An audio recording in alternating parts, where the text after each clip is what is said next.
Hey, are you confused on how to set your Tascam DR10C levels? Let's talk about that here.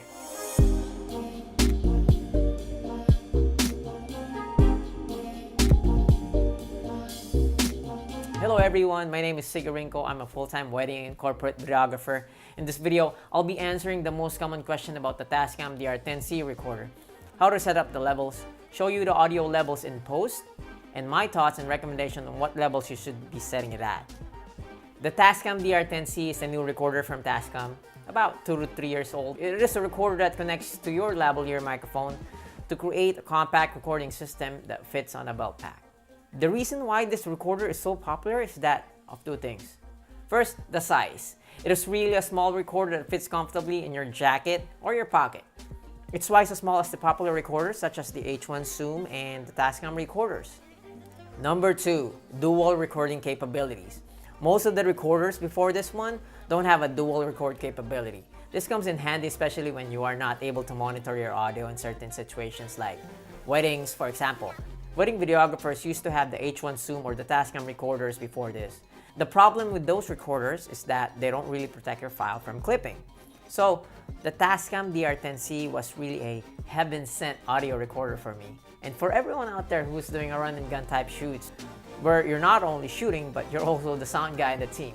If you guys want to learn more about the Tascam DR10C, I'll have another video about it. But today I'm going to talk about the different levels set up and what the levels look like in post, so you can make a better decision in setting up your own recorders. So the question is, how do you set up the Tascam DR10C? First, for dual recording, I have to turn it on, or else what's the point of me buying this? The limiter auto level, I just turn it all off because if I have the dual record on, I may not need this. Low cut, I just turn it off because I can set this one in post. The other things such as time, date, file name, format will be in another video since this is really easy to follow using the manual. So let's talk about the mic gain setup because this is where a lot of people are confused about. So what I'll do is test the 3 levels of mic input sensitivity, low, mid, and high.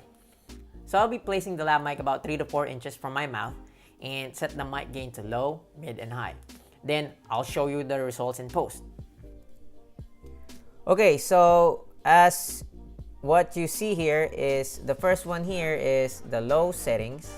The second one is the low setting with negative 6 dB.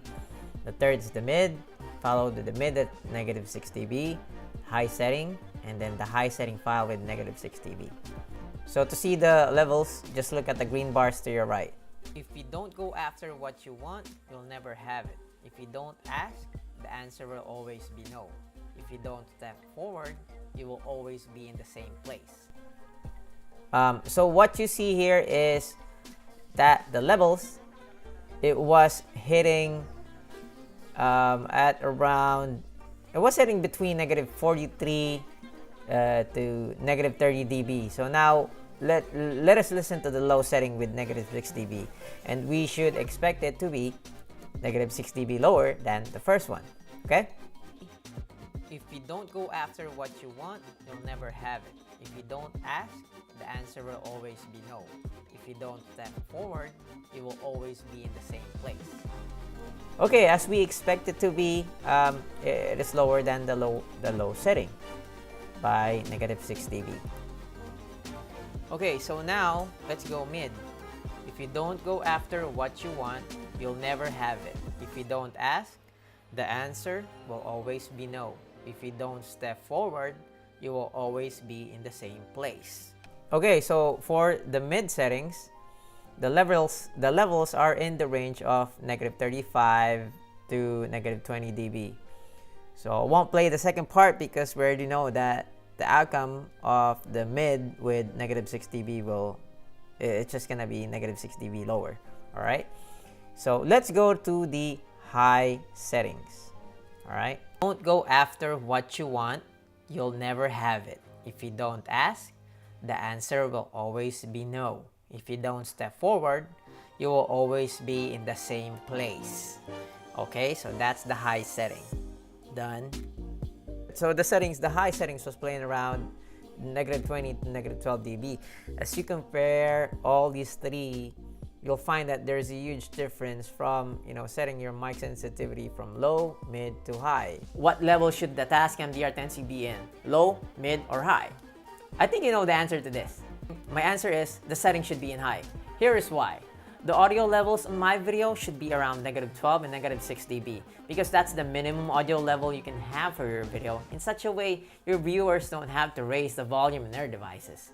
As you see here, both the low and the mid's output level is too low. So that would mean I would have to raise my volume up a notch. And you know what happens when you raise the volume, right? Yeah, you also raise the noise. So here's the thing. The key is to have the highest level quality possible audio file right off the gate. So you don't have to raise the volume, because if you raise the volume in post... So here's my thought. You bought the Tascam DR10C so you can have a second file to protect you from audio clipping, correct? Use that. That's what it's made for. So use that to your advantage. There should be an extra high level because the gain I'm picking up is not enough. I'm already using a good lavalier for this test, which is the Tram 50 Lab mic. I won't be buying this if it doesn't have a dual record. I dual record even before this recorder came out, but it's just too big.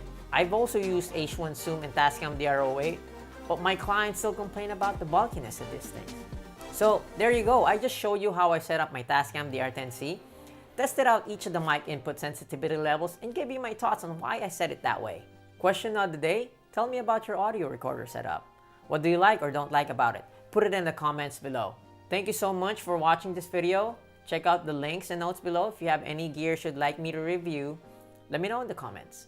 If you'd like to learn video the easy way, this is the place to go. So please subscribe to my channel. See you next time.